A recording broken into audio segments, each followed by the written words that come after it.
Yun, good morning guys. So, today, isa sa mga special day ko kasi uuwi dito yung fiancé ko.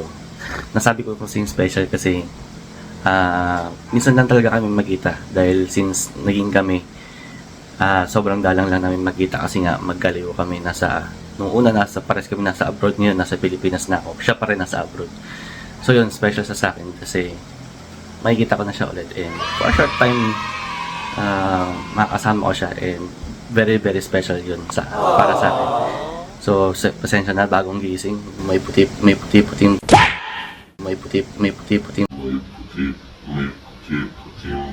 paata dyan sa gilid.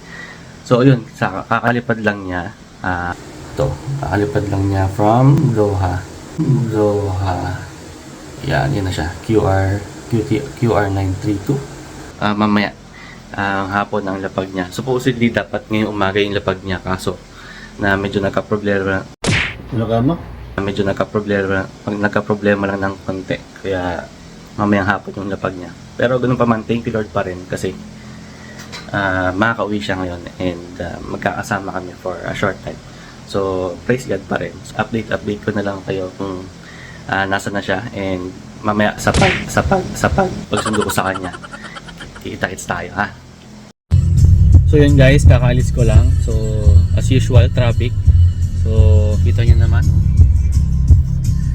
So nandito pa lang ako sa Bacoor. So sana hindi ako matraffic doon pagpunta doon sa malayo. So yun, excited na ako guys. Tingin ko nakalapag na siya. So waiting na lang. So see you guys. So yan guys, nandito na ako sa may airport. Kita nyo naman, sobrang traffic. Ang daming nalipad tsaka dumadating ng Pilipinas. So kakatawag lang niya, nakalagpas na raw siya ng immigration at naghihintay na lang siya. So magkikita na lang kami dyan sa may Bay Area. So at least di na ako babayad ng parking kasi sobrang hirap maghanap ng parking sa ganito kang ka-traffic. So yun, malapit na minutes na lang guys, magkikita na kami. Alright, so supportahan niyo ako guys sa pagbablog ko. So guys, nandito na ako sa may Bay Area. So akalain mong may pa ledwall na pala yung airport natin ngayon, no? So napaka-traffic talaga guys. Sabi ko sa kanya magkita na lang kami between B9 and 10. But yeah, malapit na guys, konting tiis na lang. Alright, nakita ko na siya. Guys, malapit na siya. Andito na siya. Iabangan natin. Ayan, nandyan lang siya somewhere.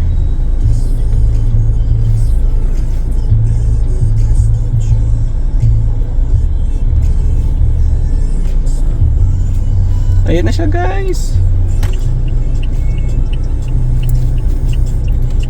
Andito na siya guys. Hey!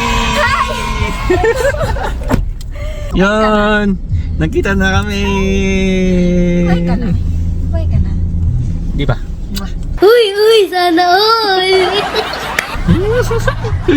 Gusto ko kumain.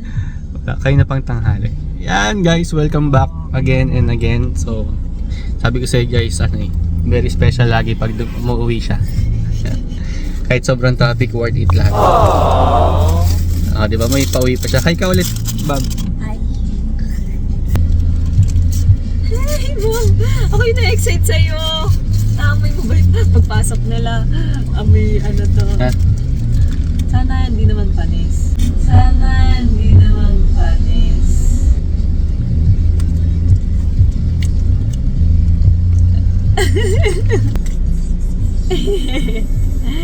Shawarma from Doha. Sarap. Video ng video ha. Sarap. Vlog tayo. Habib, baka naman. Shukran Habibti. Habibti. Bakit di na sumama ang papa? Hindi ko na pinasama. Talaga di mo na pinasama. Pero sasama if ever. Kanina, sabi niya, sama ako. Hindi na. Wala kaming quality time ni Nori. Gusto ko din naman kasama si Papa para may kakwentuhan. Pero wag muna ngayon pa.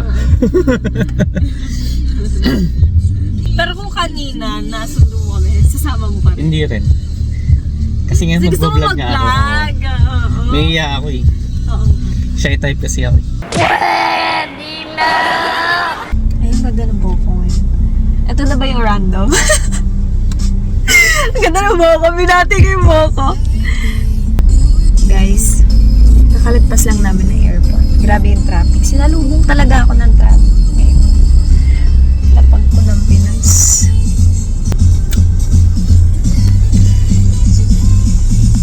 Soon to be my habibi. Uy, sana all! Habibi.